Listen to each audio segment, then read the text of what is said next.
Tendríamos que saber que el reino se ha acercado para que nosotros pudiéramos vivir en él. Amén. Y cuando el cristiano tiene esta seguridad y tiene esta identidad de hijo de Dios, no tiene por qué sufrir. Pueden venir calamidades y pueden venir situaciones que a lo mejor no nos agradan, pero sobre cualquier circunstancia, dice la Biblia, que somos más que vencedores. Entonces, queridos, cuando nosotros tenemos esta seguridad, cuando nosotros tenemos esta identidad, andamos seguros. Compartí la semana pasada, empecé a compartir solamente a grandes rasgos, que somos redimidos por la sangre de nuestro Señor Jesucristo. Somos gente redimida. Redimida quiere decir comprada.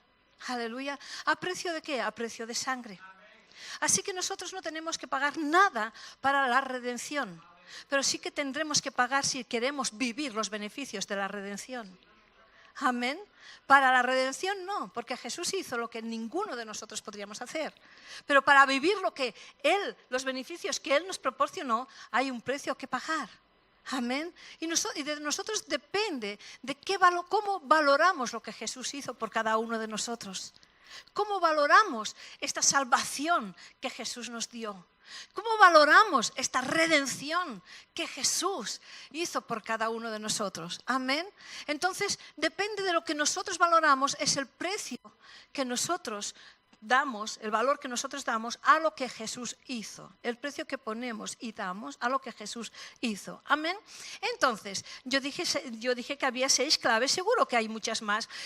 Hablé de la primera, hoy con así riendo, medias carcajadas con Jorge y con Arnau, sí. Porque me dice, no hay terminarás, pastora. Ya no sé si me lo decís con las... ya no sé si me lo decís con la sonrisa debajo de la nariz, diciendo, vas a terminar, pastora, sí. Y ya el otro como ríe de ya. Ya te veo. Bueno, entonces les digo, chicos, sí, intentaré terminarlo. Pero la verdad es que cuanto más profundizo en lo que estuve predicando, cuanto más miro, más veo que hay una riqueza tan grande que no sé si empezar por el primero y no moverme del primero, pero no lo haré. No. ¿Quién ha dicho no? Tú, cariño, ¿Qué va? Entonces, a grandes rasgos, comenté y dije, o les enseñé, que el cristiano sufre, la primera clave por la que el cristiano sufre muchas veces es porque le falta comprensión de la palabra de Dios. La comprensión significa conocimiento de la palabra. Por eso nosotros insistimos en que la gente venga a la iglesia. Si hay reunión mañana y tarde, aprovéchelo. Llene sus depósitos espirituales mañana y tarde. Si tenemos grupos de conexión, si nos reunimos durante la semana en X lugares, venga. ¿Por qué? Porque cuanto más palabra usted recibe de lo que estamos predicando, más comprensión va a tener de ella, más revelación. Usted no puede tener revelación de nada que no conozca. Amén. Así que un cristiano sufre cuando no comprende que lo que está escrito en la palabra es para nuestro bien, aunque a nosotros no nos guste. Cuando un cristiano viene con raíces de amargura, cuando un cristiano entra en la iglesia o una persona entra a la iglesia antes de ser cristiana, espero que los cristianos ya lo hayan superado esto, pero cuando una persona entra con raíces de amargura o con falta de perdón y en la iglesia se les enseña que una vez que hemos aceptado a Jesús, ¡wow!, Él nos da los utensilios, la fuerza suficiente para andar en perdón, para arrancar estas raíces de amargura y ser personas felices, porque ya lo que pasó ya pasado está. Y Dios nos enseña a amar y a perdonar. Cuando no se entiende esto, un cristiano sufre. Cuando continúa queriendo tener raíces de amargura, sufre. Cuando continúa queriendo tener algo contra alguien, sufre. Amén. Este era el primer punto y no me puedo profundizar más. Entonces, el segundo, que también lo compartí con ustedes, es que un cristiano sufre, es por falta de amor. Es que hay gente que dice, yo amo a Dios sobre todas las cosas, pero es que a la boca se le hace decir lo que se quiere. Porque uno, si ama a Dios sobre todas las cosas, se refleja al exterior.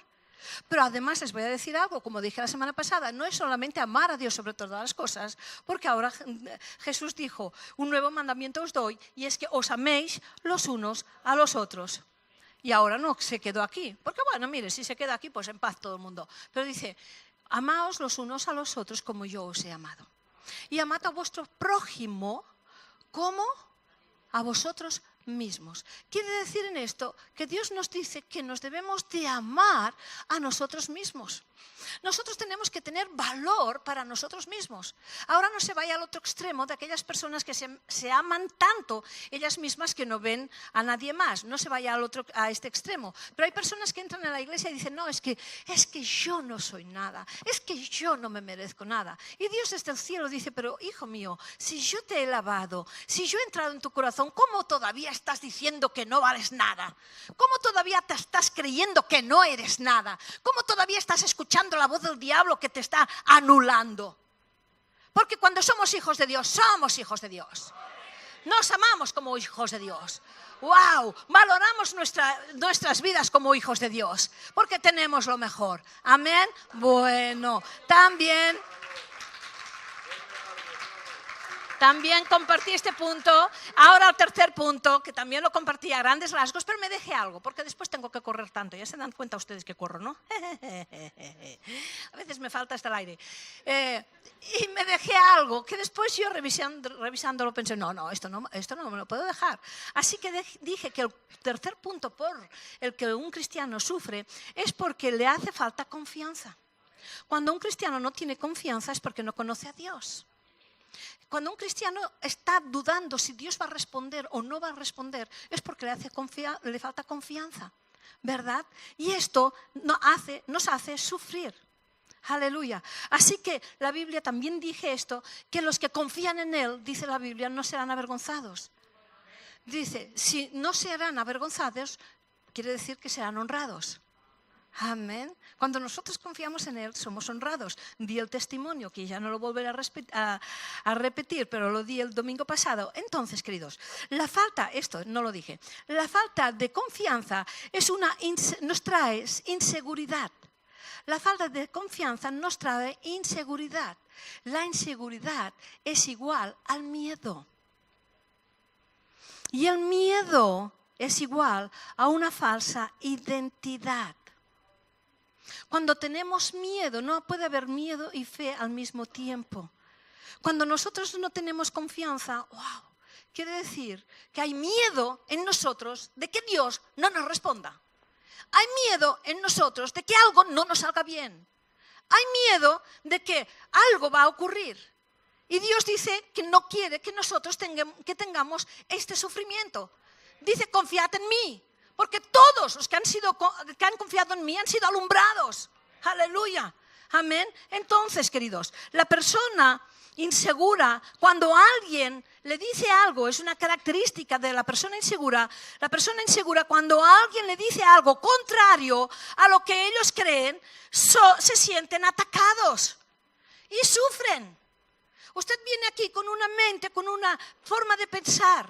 Y a lo mejor la palabra es otra, le da otra dirección a lo que usted está creyendo. Y usted se siente atacado. ¿Cuántos años hace que estamos como pastores, mi esposo y yo, y tantas experiencias hemos vivido? Y hay gente que dicen, es que no volveré más a la iglesia porque me sentía atacado. ¿Pero atacado de qué? ¿Por qué? Porque se les ha roto sus esquemas de la forma de pensar. Y cuando la palabra viene y da luz, en vez de decir, wow, esto me va a ir bien. A lo mejor no lo entiendo, pero voy a creerlo por fe. Porque Dios no nos habla nada para avergonzarnos.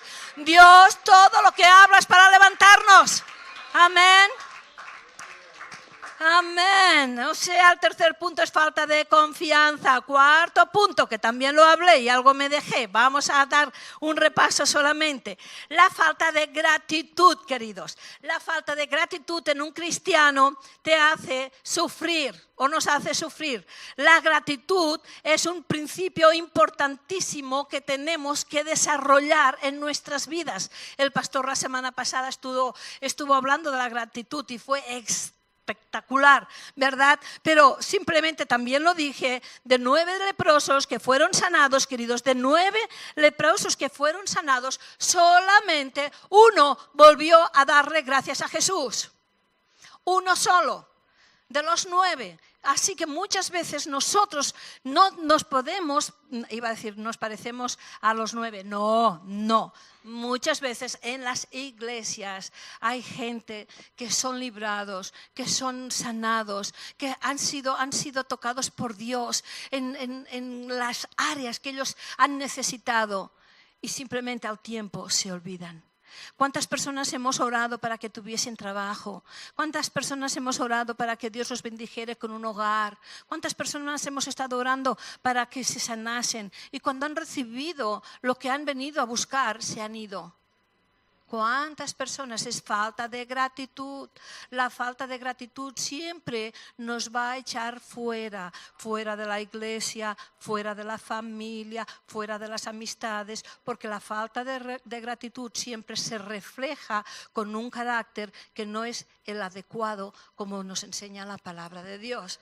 Amén, gloria al Señor. Los desagradecidos no saben, queridos, administrar sus derechos. Jesús nos enseña cómo Él también siempre practicaba la gratitud. Cuando Lázaro, queridos, murió y fueron a llamar a Jesús de que Lázaro ya había muerto.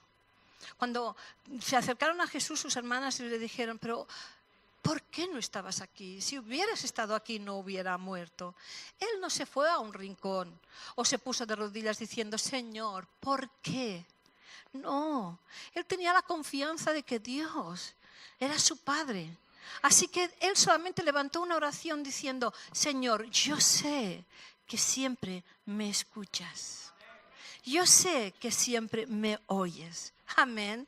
Así que Lázaro resucitó por la seguridad, por la confianza, por el agradecimiento de que Jesús sabía que su Padre siempre le respondía. Amén. Es un acto de gratitud. He dicho que los desagradecidos no saben ministrar sus derechos, porque si ustedes también conocen la palabra de Dios del hijo pródigo, nos enseña que un hijo se fue de casa, malgastó todos los bienes, pero después también nos habla de otro que estaba en casa, que lo tenía todo, que era suyo. Ahora, cuando viene el que se había perdido, el que estaba en casa se llena de celos. Estaba más perdido que el perdido. Gracias, cariño, gracias, cariño. Tú ayúdame siempre, amor. Entonces, 44 ya, cariño. Yo tampoco. Ahora estoy entre el 3 y el 4, no lo sé, pero es igual, no pasa nada. Bueno, entonces, queridos, el que estaba en casa se llenó de celos. Todo era suyo. Él podía celebrar las fiestas que hubiera querido, pero era un desagradecido. Porque si no hubiera sido desagradecido, wow, él sabía que tenía unos derechos como hijo y lo hubiera celebrado. Y cuando viene su hermano que estaba perdido, hubiera dicho, oh papá, qué bueno esta fiesta, qué bien que ya volvemos a estar todos. Pero al contrario, a él que se fue, que se lo gastó, ahora viene, fíjate qué fiesta haces. Y yo que siempre he estado contigo, nunca has matado ni un cabrito. Pero falta de gracia. Falta de gracia. Ahora aquí viene. Pero falta de gracia, hijo mío. Todo lo mío es tuyo. Siempre hubieras podido celebrar una fiesta. El agradecido siempre está contento con todo lo que tiene, a pesar de que quiera cosas que aún no le han llegado. Amén. Y el desagradecido, ni cuando le llega lo que está esperando, está contento porque ha llegado tarde. Amén. O sea, cuando una persona es desagradecida, está sufriendo. Esto le hace sufrir. Quinto, venga, aquí esto no lo digo. La gratitud, queridos, se va Siempre, siempre, siempre la gratitud le va a llevar, la falta de gratitud o la gratitud, si usted tiene falta de gratitud, le va a llevar a la falta de paciencia. La gratitud le va a llevar a tener paciencia. Pero la falta de paciencia en el cristiano, ¡ay! ¡Voilà! Le hace hacer locuras. Le hace sufrir la falta de paciencia. No es normal una fe sin paciencia. Lo normal es tener fe y la otra cara de la moneda es la paciencia. La paciencia es la ciencia de la paz. La paciencia, cada uno de nosotros tenemos que desarrollarla.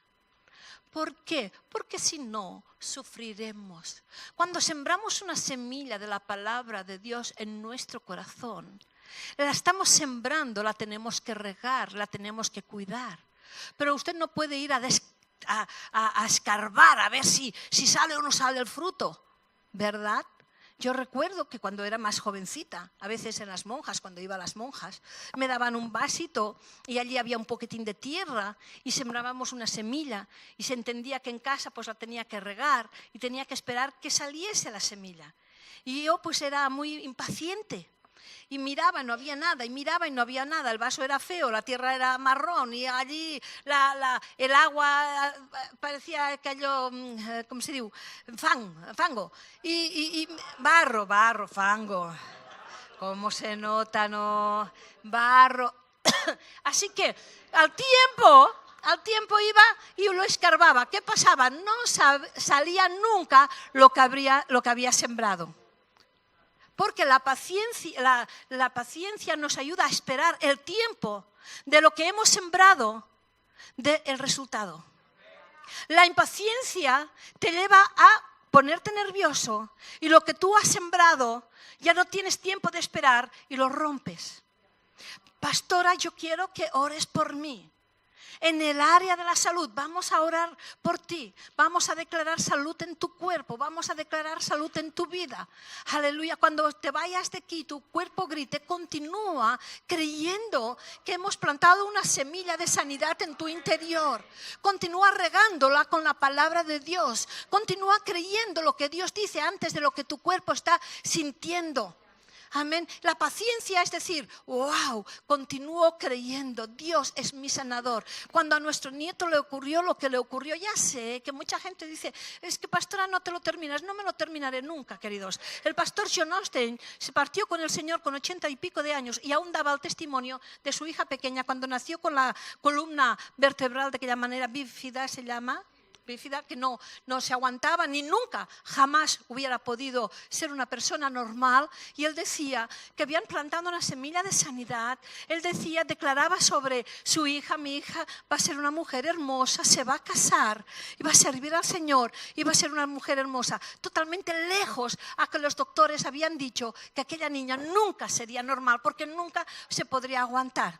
Pero él continuaba creyendo y continuaba declarándolo, continuaba creyéndolo y continuaba declarándolo. Estas personas casi no pueden hablar porque todo su cuerpo no se aguanta y no tienen facilidad de habla. Así que cuando la niña, no sé si tenía 6 o 7 añitos, empezó a decir pa, pa, pa.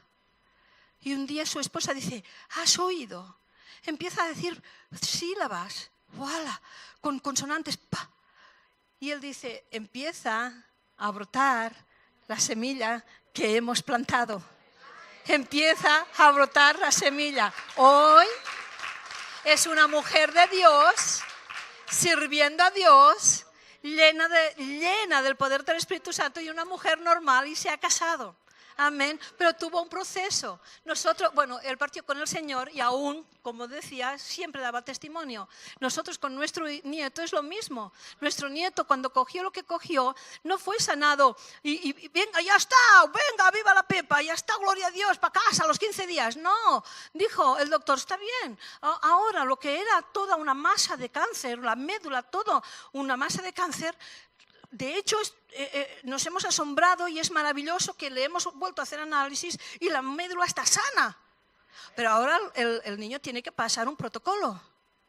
Tiene que pasar una medicación porque todo su cuerpo había estado lleno de cáncer, porque la médula va dando líquido a todo el cuerpo, ¿verdad?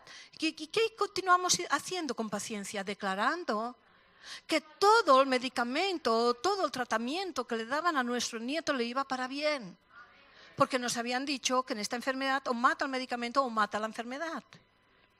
Entonces, cuando una vez nos dicen que ya no tenía la médula, ya no tenía cáncer en la médula, empezamos a orar para que la quimio, para que todo el tratamiento no le diese malos resultados, sino buenos resultados. Continuamos creyendo. Y el tratamiento que tenía que durar 4 meses duraba 2. El que tenía que durar 3 meses duraba 1 y medio. ¡Aleluya! Y así que cuando nos dijeron que hasta los 2 años, el resultado fue que a los 9 meses los enviaron para casa. Amén. Gloria al Señor. Aleluya. Pero con fe y paciencia. Amén. Con fe y paciencia. Aleluya. La paciencia es necesaria. Queridos, no es normal que un águila vuele con una ala sola. Necesita las 2 alas. El cristiano que no vuela con las 2 alas es el cristiano que siempre se encuentra en el desierto, dando vueltas en la misma situación, ¿Por qué? Porque es fe y paciencia, son las 2 alas que nos hacen volar. Amén. La fe y la paciencia son las 2 alas que nos elevan. Amén. Así que la paciencia, queridos, es necesaria desarrollarla. Pero pastores, que a veces se me termina. ¿Saben? Mi mamá siempre decía, y me vienen los dichos de mi mamá en la cabeza, siempre me decía que cuando se termine la paciencia de un lado, empiece a usarla del otro lado. Cuando se termine la paciencia, ¿te acuerdas, mami? Cuando se termine la paciencia de un bolsillo, empieza a gastarla del otro bolsillo. Pero esto es verdad, esto es dicho de viejos. Pero sabes, hay muchos dichos que se alinean a la palabra. Amén. ¿Y qué será, cariño? ¿Qué será? Que a mí me vienen a la cabeza los de la abuela, los de la mamá. ¡Ay, Señor! ¿Qué será? La edad. No. ¿Qué es de la palabra? Pues no es algo de la palabra. Oh. Entonces, queridos, ay, cuánto lo quiero a esto. ¿Y por qué lo querré tanto a este hombre? Que es verdad, hombre. ¿Por qué lo querré tanto si yo aquí siempre lo ayudo? Siempre estoy para aportar sobre él y él para restarme a mí, hombre, cariño. No, esto nunca. Bueno, va, Sami, se tiene que terminar esto. Entonces, queridos, la fe y la paciencia son las 2 alas que nos hacen elevar. Amén. La paciencia es necesaria y la tenemos que desarrollar. Las cosas no ocurren de un día al otro, pero lo que sí sé es que con Dios siempre ocurre lo que está escrito. Si Dios dice que es nuestro sanador, es nuestro sanador. Si Dios dice que es nuestro proveedor, es nuestro proveedor.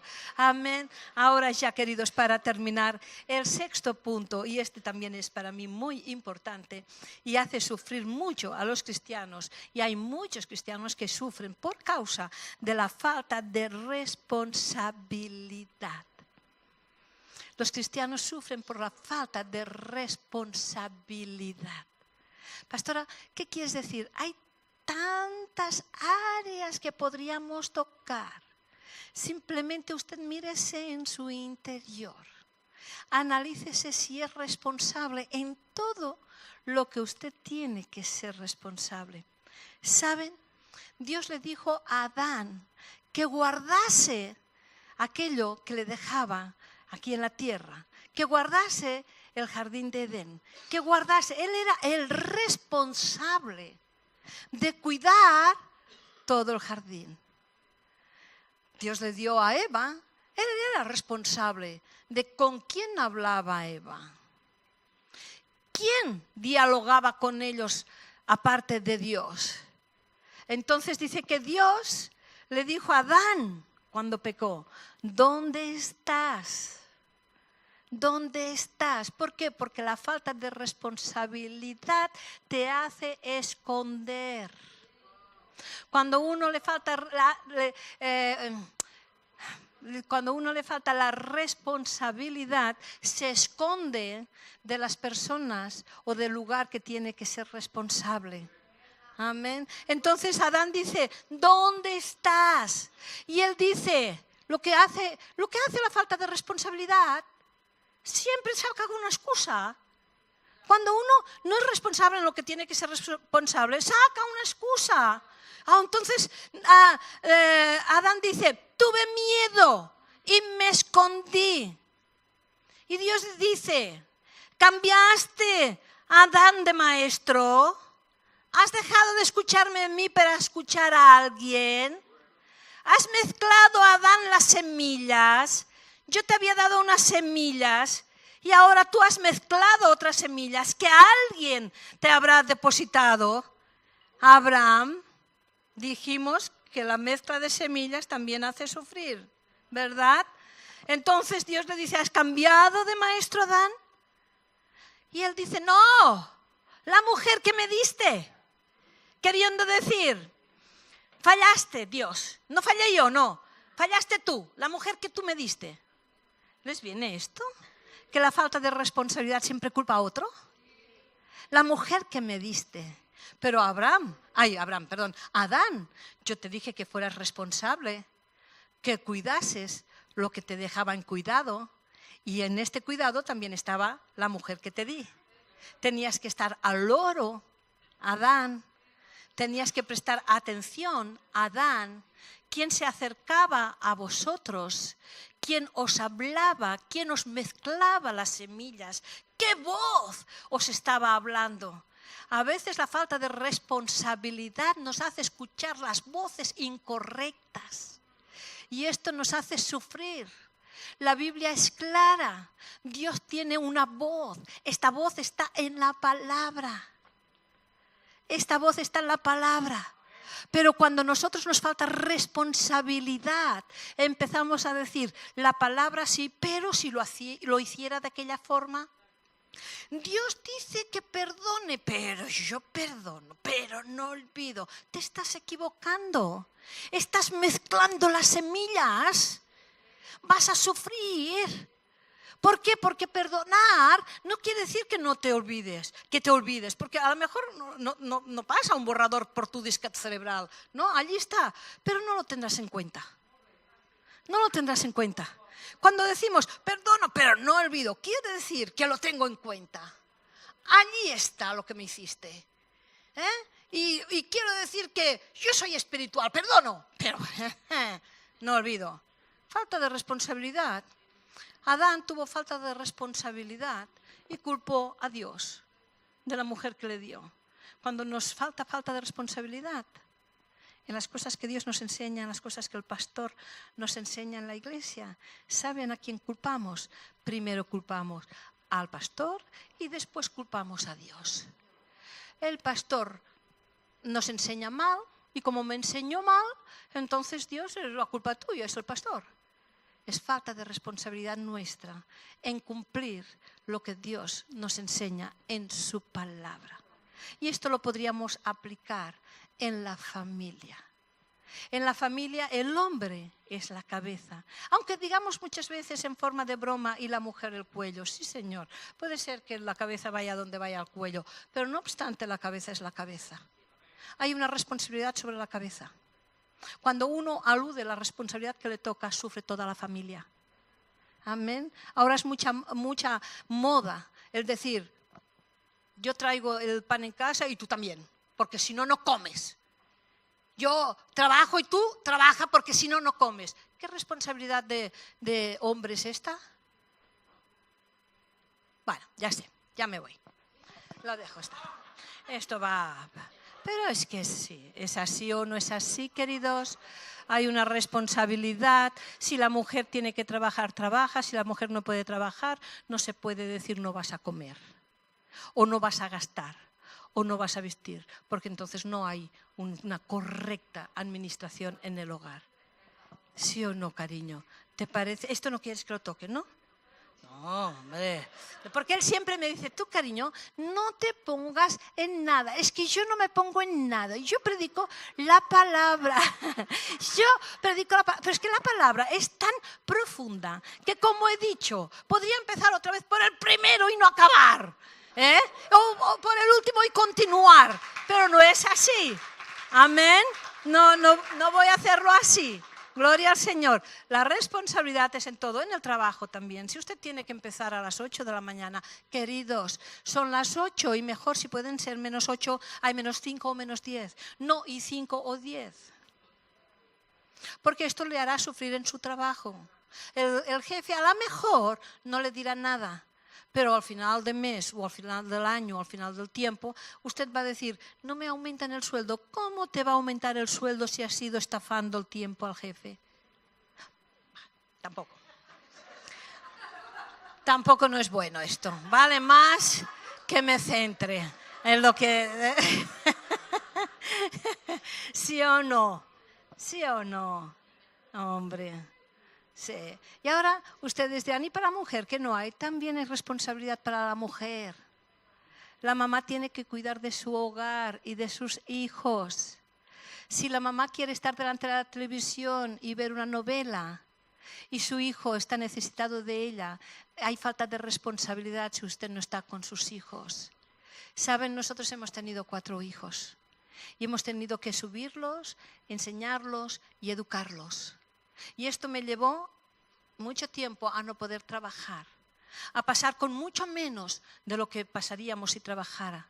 Valoré que era lo mejor, estar con mis hijos, enseñarlos, educarlos, encaminarlos, o dejar que jueguen con la maquineta,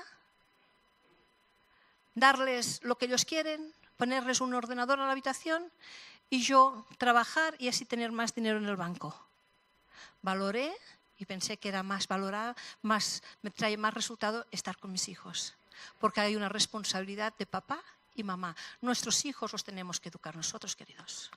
Nuestros hijos no los van a educar las maquinetas, ni los ordenadores. Así que, dicho esto, y con mucho gusto, termino estas 6 puntos, estas 6 claves. Amén. Que Dios les bendiga.